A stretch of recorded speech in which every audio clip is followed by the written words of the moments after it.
You probably know how to write things in English, but whatever you do, you always feel your writing lacks something. You use fancy words, sometimes even sophisticated words and expressions, but still you end up writing something which looks dull and lackluster. The problem you face is actually you fail to write natural English. Here I am with 5 useful tips that might help you write natural English. The first and probably the most important tip is to stop translating from native language. We all have a tendency to think in our native language first and then translate into English. But remember, every language has a unique way of expressing things. The way things are expressed in native language is different from that of English. If you ever go by word for word translation, you might end up writing something which is not only difficult to understand but sounds unnatural as well. You must write the way English is written. There might be certain things common in terms of grammar, but expression is different when it comes to different languages. In order to be able to write natural English, you first must read writings of native writers.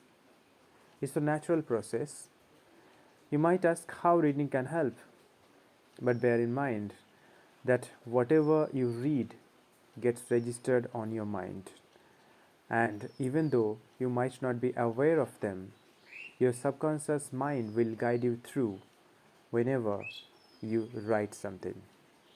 So, the important thing is to stop translating from native language. The second most important thing to be maintained to write natural English is collocation. Collocation is of great help when it comes to writing natural English. So, what is collocation? Collocation is nothing but using words that go together. Certain words go with certain other words. For example, we usually make mistakes, but someone might write or say, we do mistakes. It makes sense, but it's not natural. In other example, we usually say, let's have a party, but someone might also say, let's do a party. What that person does there is to use do instead of have. And that person also makes sense, but he doesn't sound natural there. Now comes the question how to learn collocation. If you want to learn collocation, you must learn words in chunks. That is to learn them in groups.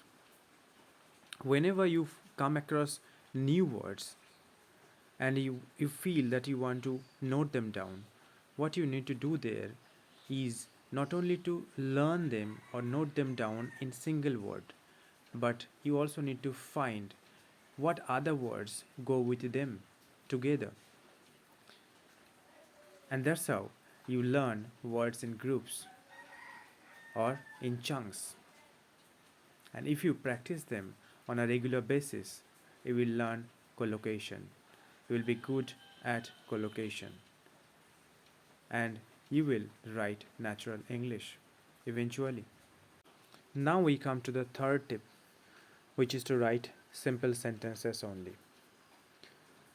To get the message across, we must write in a way that readily resonates with the readers. If we make readers toil hard to grasp the meaning and ideas expressed in our writing, they might find it boring and lose interest eventually. Complex and larger sentences are often hard to follow.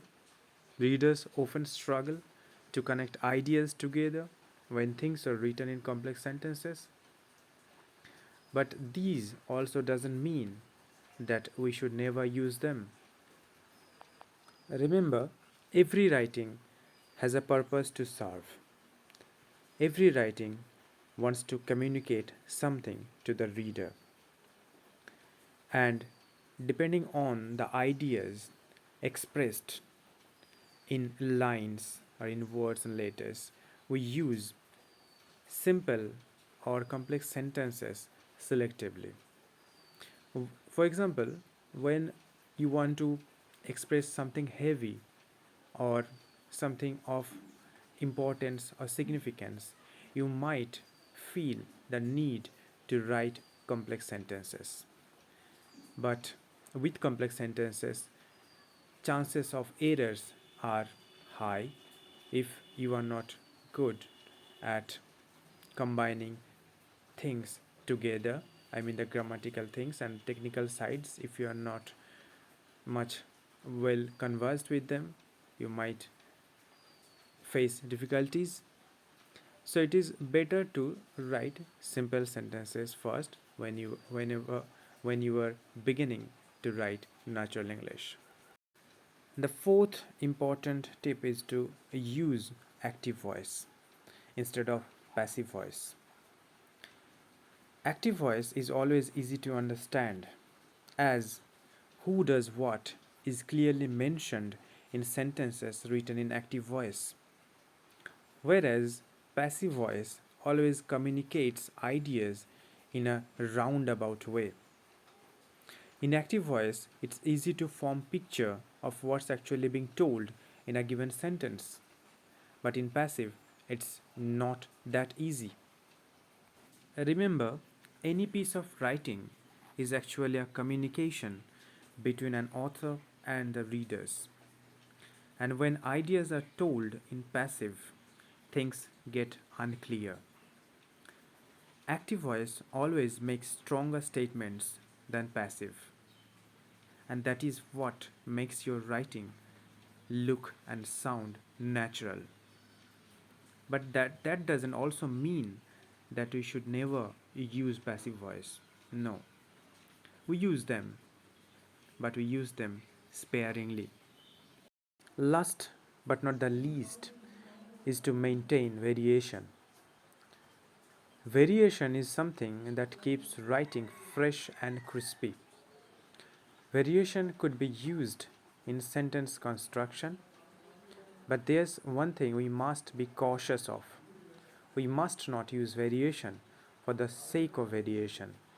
Language is a vehicle of ideas, and depending on ideas expressed, variation should also be maintained.